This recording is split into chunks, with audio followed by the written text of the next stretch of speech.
Alright, I know it's a little rough at the moment with some of these cords hanging around, but ideally, once I get it up on a rack, I would neaten all these cords and tie down anything that I could, especially things like these cables with the power supply, and sometimes even have the power supply on a separate level, or I would have the graphics cards on a separate level and have a rack of them just by themselves, and you would then be able to feed the power supply. If they were underneath, you would feed the power supply down to them and things would be a lot neater. But for this test bench, I'm going to leave it as is and basically just swap in and out graphics cards and such. I'm going to turn this on and test it. Hopefully it works. Let's see how we go.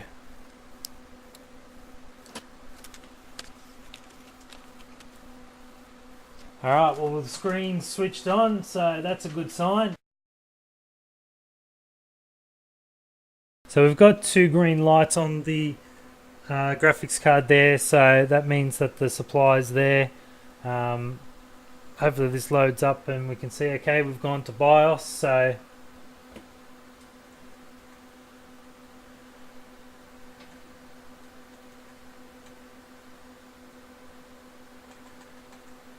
now I may need to flash the hard drive on this. I just want to check that everything's there and I can see it. Our voltages look good. 5 volts, 12 CPU. Alright, so it can't see the hard drive, so I'm just going to troubleshoot a few things here. Now this does happen, you have to get used to it. It could be a numerous amount of things. Could be that the hard drive's gone, hopefully not. Could be that there's no power to it for some reason. Could be that the cable itself's dodgy, or the connector on the motherboard. Who knows? Let's just move things around, try things again, try different cables. We'll get there eventually. Luckily for me, I got a few cables I can test with.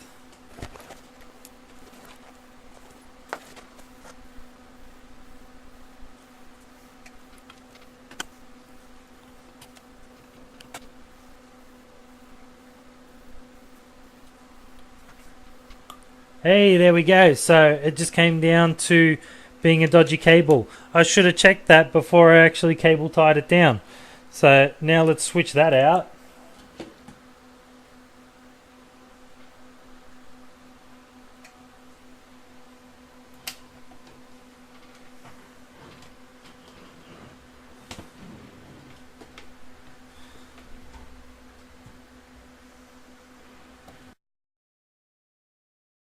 That's why you should always have extras.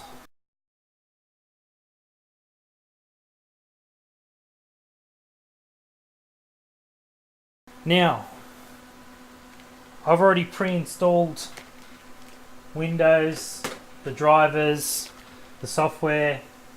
Now, because I have a few computers going, I basically name them after characters of a TV show. So if anyone knows this guy over here, this is the computer that I've got set up.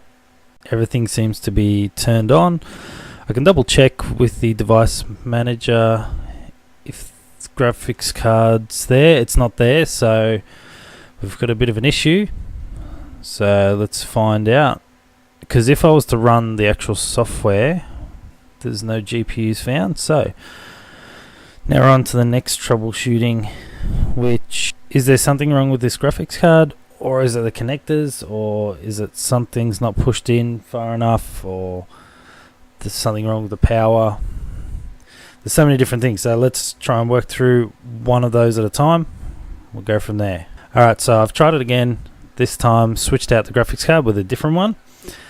Works fine. So you can see it there in the device manager. If I start up the mining software, you'll see it there, one graphics card. The graphics card that I've just plugged in is not able to mine Ethereum anymore because of the DAG file size, but that's alright. It was mainly just a test to see if that graphics card was the issue, so it's working now. All good. Alright, so there you have it. I've got my mining rig set up now. I can now use this one to test a lot of equipment, like this graphics card that's actually busted. Hopefully you've enjoyed this video and it's helped out a little bit. Throw me any questions if you have any. But thanks again for watching. We'll catch you next time.